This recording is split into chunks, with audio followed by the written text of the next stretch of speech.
Offer value.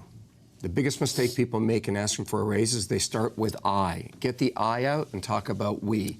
Here's what we did in the last year. Never ask for a raise in the beginning of the week because people are in a miserable mood. Never ask at the end of the day because everybody wants to go home. Find the right time, use the right words.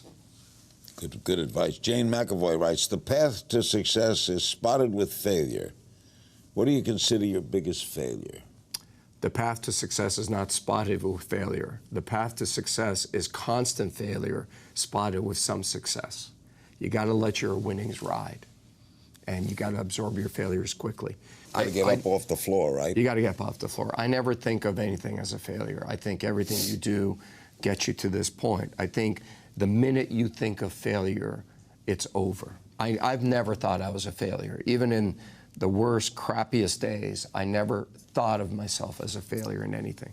Woody Allen said the key to success is showing up.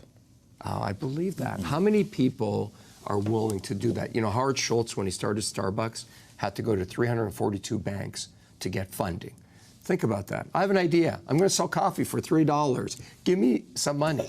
How many people, after 341 times, would get up the next day and show up the 342nd?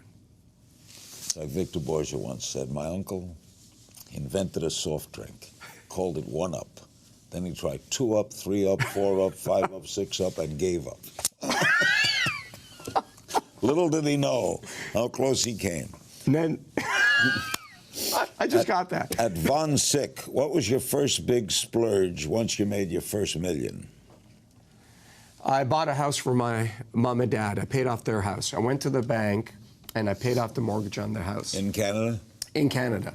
4 months later, my mom realizes she's not getting the bills anymore. She goes to the bank and says, something wrong with bank. We don't get bills. What's going on? Bank manager says, oh, Mrs. Herjavec, your son paid off your house. She cashed the amount that she owed. She got a check that day, drove to my house, gave it to me, and said, don't you ever do that to us again. We're so proud of you. We don't need anything from you. Wow. I love my mom. Judy Smith wants to know when the wedding is. End of the summer. Do you ever go back to Croatia?